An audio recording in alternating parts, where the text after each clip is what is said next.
So, when tata, ada kami dito'y Mariano Marcos State University, dito'y student center da.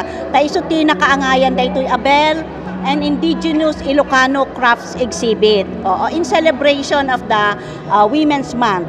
Kasi ti MMSU nakipartner kada kami, mangisayang kat da kanu iti trade fair at nga ma-highlight dagiti products dagiti women entrepreneurs tayo dito Ilocos Norte, and also naka-focus ijanay Abel and Indigenous crafts nga produkto tayo.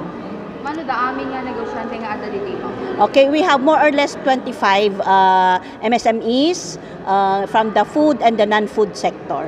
Aside from helping our MSMEs magkaroon ng sales, para maipagpatuloy nila yung kanilang mga negosyo, it is also a celebration of our tradition, the customs of our indigenous peoples. Kasi usually naman yung mga ang ating mga MSMEs, they usually use mga indigenous materials tapno itikastakot nga i-improve da, and then yun yung mga ino-offer nila na mga products nila kasi mas maganda yun kasi it's sustainable.